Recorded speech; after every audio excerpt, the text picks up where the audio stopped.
Hey, I'd like to welcome you to another episode of the Mission Matters Marketing Podcast, your source for all things marketing. My name is Adam Torres. You can follow me on Instagram at Ask Adam Torres. Keep up with my book releases, book tour schedule, signings, all that other good stuff. Always love to connect with you there. And as always, if you'd like to apply to become a co-author of one of my upcoming books, just head on over to the website, missionmatters.com, and click on Become an Author to apply. All right, so today I have Karen Liz Albert on the line, and she's owner and founder over at Behind Your Curtain. Karen, welcome to the show. Thank you so much, Adam. It's a real pleasure to be here. Thank you. All right, so we have some ground to cover today. I'm excited to get into this. A lot of business owners, entrepreneurs, and executives listening to this, and we're going to cover why social media is so important for lead gen and growth for these small business owners. But before we do that, let's go a little bit further into what you're doing over at Behind Your Curtain. Tell us a little bit more about the business, please. Yeah, thank you so much. So Behind Your Curtain, I started about 10 years ago. I can't believe it. It's gone by so fast.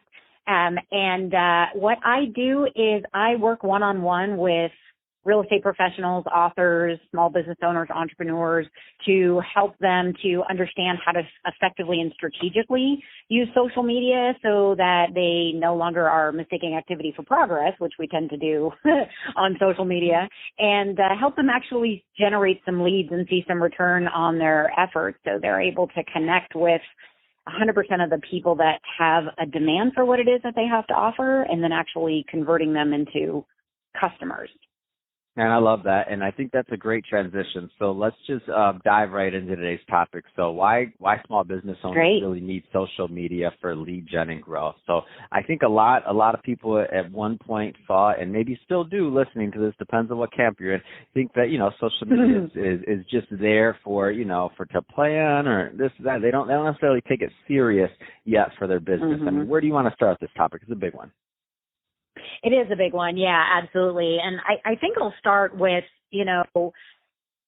let's just look at, and I'm sure you can relate to this for sure, Adam. I mean, let's just look at Marketing 101, right? If we kind of take a step back and eliminate even social media platforms for a moment, we know that the most effective marketing campaigns are ones that have been crafted to address the need of a very specific type of consumer. And so a lot of the clients that I work with, their biggest challenge, and one of the reasons why they're not really seeing any return on their efforts when it comes to social media marketing, is because they're kind of trying to be everything to everybody, and that just doesn't work. And it doesn't work, for one, coming from a sort of traditional marketing perspective, right? Marketing 101, but it also doesn't work because that's not how the social media platforms are written. So, I'm sure you've heard of the infamous algorithm that is written and is running behind the scenes. And when the algorithm actually starts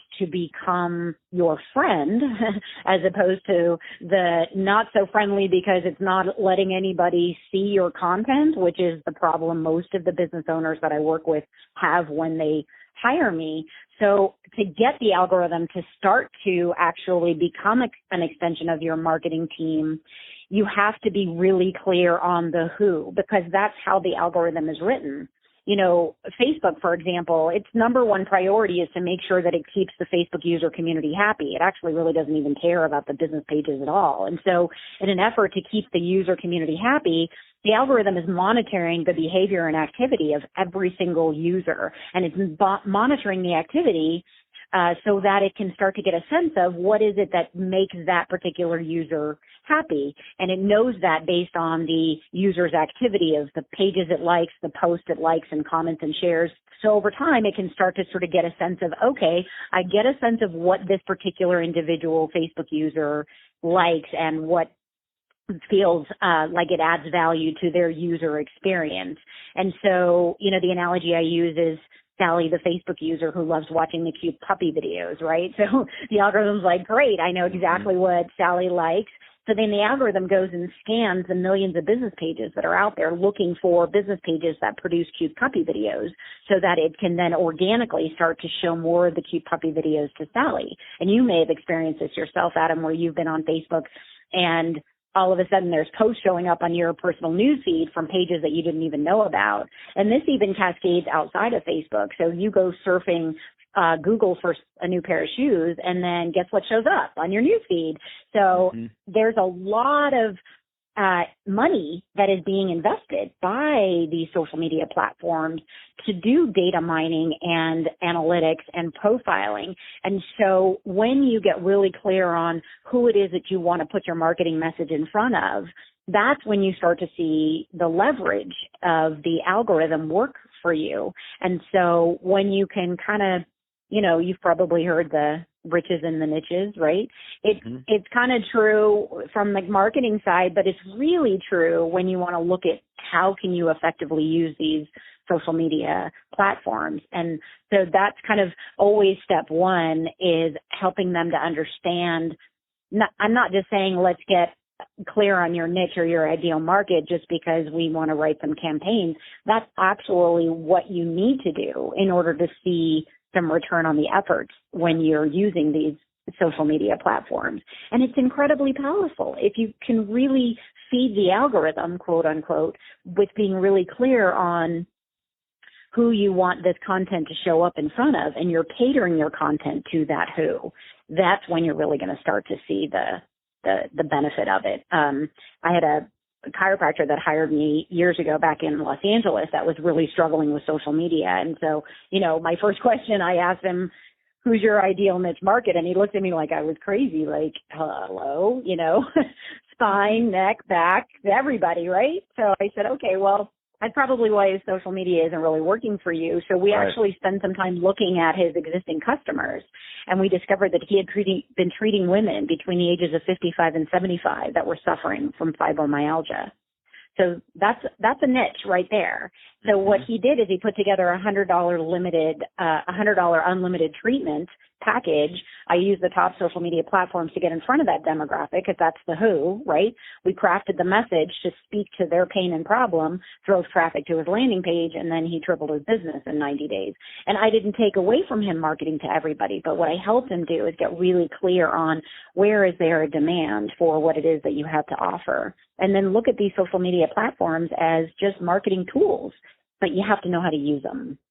Right. It makes so much sense. And let's go a little bit further down the line of platform, because I feel like people get pretty hung up on this one. And, I have my biases and I have my thoughts on it, but I want to hear from you. Talk a little bit more about platforms and how small business owners should approach that with new platforms coming online every day, basically. What should they be thinking about? Yeah, it's a great question. I get that all the time, but it's also a great segue off into answering that based on what I was just saying, is because it always comes down to understanding who is the demographic that you want to get in front of, because they don't live on every single platform. So if you get really clear on the who, then we look at, okay, based on now we know who we want to really target, now I'm going to tell you which social media platforms are going to be the most effective. So in general, right, rule of thumb, if you are really the majority, the masses of consumers, you can pretty much find them on Facebook, hands down. The time that you possibly wouldn't want to look at using Facebook is if you're really targeting business professionals. So, I had a lady that wanted to hire me to help her build up her Facebook community and profile and get more engagement, but she sells equipment to doctors. So I said, I'm not going to take your money to get you on Facebook because they're not there. That's not where you want to target them. Let's go look at LinkedIn because that's where your demographic lives. So you really kind of want to take that first step and look at the who, and then identify where it's going to be, the most effective place for you to put your efforts in front of. Instagram is a very powerful platform as well. Facebook owns it. So 90% of the time, the demographic that you're trying to target in Facebook, you'll also be able to get in front of on Instagram as well.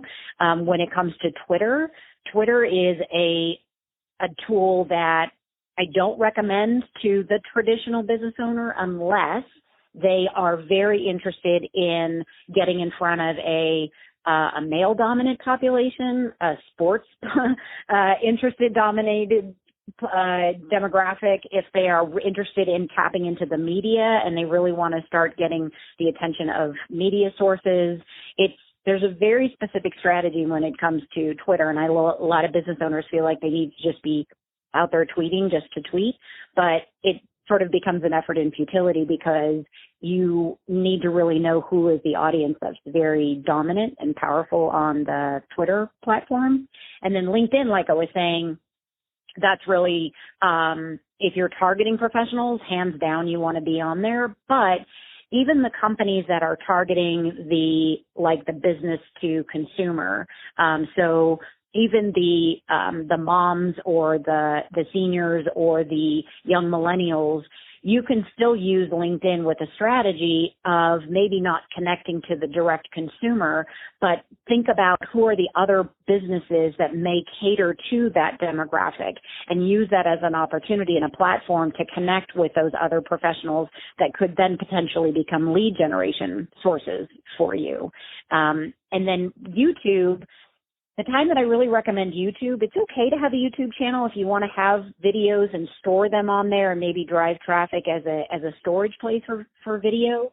But, you know, people go on YouTube for two primary reasons. One is they want to learn how to do something, or they want to be entertained. And unless you're pumping out a whole lot of content that falls into either one of those categories, you're not really ever going to rank to the extent that one needs to really see some return on your efforts and investments on that. And of course, everything that I'm saying, I want to preface with, this is all 100% organic. So I'm not into the paid side. So I help create the strategies to help craft the strategies to help the business owners understand how to organically get the connections and the reach and the engagement and leads. That's awesome. So Karen, if somebody's listening to this, so final question, two-part question. If somebody's listening to this and they want to learn more about Behind Your Curtain, so first thing, what's the right type of business and or niche, or just in general, what's the right fit usually to work with you and your team at Behind Your Curtain? So question number one. Question number two, what's the best way for those individuals and companies to connect with you? Yeah, thank you. So I specialize in working with real estate agents and authors. Those are my two primary niches. But 20% of my customers don't fall into either one of those. So small business owners, the entrepreneurs, the ones that maybe are, 5 employees or less, and still have the opportunity and sort of creative freedom, if you will, to be able to craft and create their own marketing strategies. And how they can connect with me if they're interested, behindyourcurtain.com. There is right there on the homepage, there is a opportunity for them to schedule a free consultation call with me. So it's behindyourcurtain.com. Fantastic. Well, Karen, really appreciate you coming on the show today and sharing more about your background, all the great work you're doing over at Behind Your Curtain to help our small business owners out there. So great work there. And to the audience, as always, thank you for tuning in. Hope you got a lot of value out of this. If you did, don't forget to subscribe to the podcast, leave me a review. If you're watching this on our YouTube channel, Mission Matters Marketing, definitely give us a subscribe there, but also leave some comments on the video. I'd love to know what kind of projects and things that you're working on. And Karen, thanks again for coming on the show. Thank you so much, Adam. Appreciate it.